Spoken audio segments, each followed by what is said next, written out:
Hello, welcome to Lloyd Land Rover Stockton. My name's Sam. Today we have a stunning example of a Range Rover Evoque in stock with us today. This one in particular is a P270e, so it's a 1.5 petrol plug-in hybrid engine, and it is the auto what we can get in specification on the Evoque. Now, finished off in Bronze, that's one of our stunning metallics that we have here in the Land Rover brand. Nickel Atlas grey lettering and grille. We do actually have the 3D surround camera, which is a standard on this autobiography specification. And coming round to the side, I think one of the best wheels they've ever done on Evoque are those autobiography wheels. So some stunning 20-inch diamond turned alloy wheels. We've even got the optional red brake calipers on here, which makes the car stand out a little bit more. Black mirror caps, we've got deployable door handles, which is signature to the Range Rover brand. Again, keyless entry, and then we do have privacy glass at the rear of the car. Mirrors, they're power folding. We do have blind spot monitoring on those, and we've even got nice things like walk-away locking and approach unlocking without even having to touch the key. Coming right round to the back, of course, with the autobiography, we do have an electric tailgate, which we open with the key. Really good size boot on Evoque. We've got storage space underneath, and for the purpose of the video, we've even got the charging cables here to say that it does come with an approved vehicle, even mats under there, and we've even got some cargo netting on the side for extra storage. Looking on the inside of this car, we'd have the duotone interior, so this is what we call the Cloud and Ebony.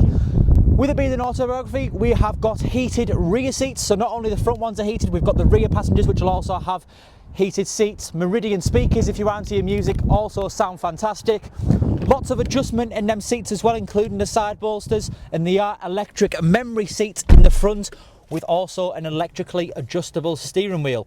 Now, that steering wheel is also heated. We've got voice control, adaptive cruise control, paddles on the back, on auto light and wipers.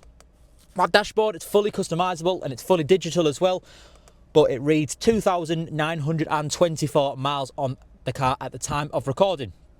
Looking over here, you'll notice that on the latest Evoque, it is very minimal. We have this huge infotainment system in the middle, which is Pivi Pro. Shortcut wise, we can see we can pop in and out of EV mode if we're wanting to use the hybrid, the EV, or simply our safe mode, which will drive in the pure petrol. But navigation, phone connectivity, we've got heated and cooled front seats. If we look into here, if you see a few more details in regard to those cooling and heated seats, heated windscreen, we've got the dual zone climate control, we've got full 360 cameras, which gives us that nice bird's eye view, and we do even have the likes of wireless Apple CarPlay and Android Auto. Underneath it, we've got this nice wood veneer, wireless device charging underneath the screen, Type-C connectivity, twin cup holders as you'd expect, and then we do have a little bit of storage space between the two front seats. But last of all, looking up ahead, we've got this nice black suede cloth headlining, along with a sliding and opening panoramic sunroof, which lets that light in, makes the car feel even more spacious than it already is. So again, this is a D200 2-litre diesel Range Rover Evoque autobiography, finished off in Bronze. If you've got any questions on this car, please, we encourage you to inquire online or call us through this website. Thank you.